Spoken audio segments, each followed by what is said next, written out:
Hi అండి, welcome to my channel. ఇంట్లోనే ఈజీగా ఎలాంటి క్రీములు పాలమీగడ లేకుండా సాఫ్ట్గా చాలా టేస్టీగా ఐస్ క్రీమ్ని రెడీ చేసుకోవచ్చు. దీనికోసం అయితే ఒక గిన్నెలో 1/2 లీటర్ పాలు తీసుకొని కలుపుకుంటూ ఒక పొంగొచ్చేంత వరకు ఉడికించుకోవాలి. పాలు కొద్దిగా బాయిల్ అయిన తర్వాత ఇందులో 3 బ్రెడ్ స్లైసెస్ని యాడ్ చేసుకోండి. బ్రెడ్ స్లైసెస్ కూడా యాడ్ చేసుకున్న తర్వాత ఒకసారి కలుపుకొని ఉడికించుకోవాలి. ఆ తర్వాత ఇందులో 8 నుంచి 10 వరకు జీడిపప్పును కూడా యాడ్ చేసుకోండి. జీడిపప్పును యాడ్ చేయడం వల్ల ఐస్ క్రీమ్ క్రీమీ టెక్స్చర్లో వస్తుంది. ఎక్స్ట్రాగా ఎలాంటి క్రీములు యాడ్ చేయాల్సిన అవసరం ఉండదు.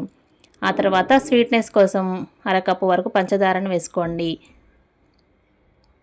పంచదార కొద్దిగా మెల్ట్ అయ్యి ఇవన్నీ బాయిల్ అయిన తర్వాత స్టవ్ ఆఫ్ చేసి చల్లారనివ్వాలి.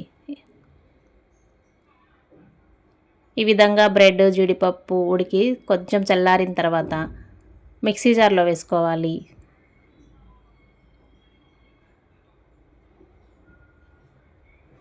ఇప్పుడు ఇందులో ఫ్లేవర్ కోసం 1 టీ స్పూన్ వెనిలా ఎసెన్స్ కూడా యాడ్ చేసుకోవాలి. మీ దగ్గర వెనిలా ఎసెన్స్ లేకుంటే ఇలాచీని కూడా యాడ్ చేసుకోవచ్చు. ఇప్పుడు ఈ బ్యాటర్ని మధ్య మధ్యలో ఆపుకుంటూ మెత్తగా స్మూత్ బ్యాటర్ వచ్చేలాగా గ్రైండ్ చేసుకోవాలి. ఈ విధంగా స్మూత్ టెక్స్చర్లోకి వస్తుంది. ఇప్పుడు దీన్ని ఒక బౌల్లో వేసుకోవాలి. మీ దగ్గర ఐస్ క్రీమ్ మోల్డ్స్ ఉంటే అందులో కూడా వేసుకోవచ్చు. ఈ విధంగా బౌల్లో వేసుకొని పైన గార్నిష్ కోసం జీడిపప్పు బాదం చిన్న ముక్కలుగా కట్ చేసుకొని వేసుకోవాలి. మూత పెట్టి 6 నుంచి 8 గంటల పాటు ఫ్రీజ్ చేసుకోవాలి. 8 గంటల తర్వాత ఐస్ క్రీమ్ రెడీ అవుతుందండి. ఏదైనా స్పూన్ తోటి స్కూప్ చేసుకొని చల్లగా సర్వ్ చేసుకోవచ్చు. చాలా ఈజీగా వస్తుంది, క్రీమీ టెక్స్చర్లో వస్తుంది.